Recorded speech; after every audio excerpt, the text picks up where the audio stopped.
কোটা সংস্কার আন্দোলনকারীদের সঙ্গে আলোচনায় বসতে রাজি সরকার, জানিয়েছেন আইনমন্ত্রী আনিসুল হক। দুপুরে সংসদ ভবন এলাকায় সংবাদ সম্মেলনে তিনি জানান, আন্দোলনকারীদের আলোচনার বার্তাকে স্বাগত জানিয়েছেন প্রধানমন্ত্রী শেখ হাসিনা। আন্দোলনকারীরা যখন চাইবেন তখনই আলোচনায় প্রস্তুত সরকার। আইনমন্ত্রী ও শিক্ষামন্ত্রীকে এর জন্য দায়িত্ব দিয়েছেন সরকার প্রধান। আইনমন্ত্রী জানান, হাইকোর্টে মামলা শুনানির দিন এগিয়ে আনার উদ্যোগ নেবে সরকার। সহিংসতার ঘটনায় গঠন হয়েছে বিচার বিভাগীয় তদন্ত কমিটি। যারা কোটা বিরোধী আন্দোলন করছেন সেই শিক্ষার্থীরা তারা বলেছেন যে আন্দোলনের পাশাপাশি তারা আলাপ আলোচনাও করতে আগ্রহী। আমরা তাদের এই আলাপ আলোচনার প্রস্তাবে তাদেরকে স্বাগত জানাই।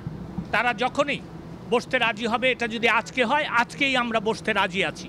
আগামী 7ই অগস্ট 2024 সালে যে মামলাটা শুনানির কথা ছিল, সেই মামলাটা শুনানিটা এগিয়ে আনার জন্য ব্যবস্থা নিতে আমি সেই মর্মে বাংলাদেশের অ্যাটর্নি জেনারেলকে নির্দেশ দিয়েছি যে আগামী রবিবার তিনি বাংলাদেশের সর্বোচ্চ আদালতে আপিল বিভাগে আবেদন করবেন যাতে মামলাটা শুনানির তারিখ তারা এগিয়ে আনেন।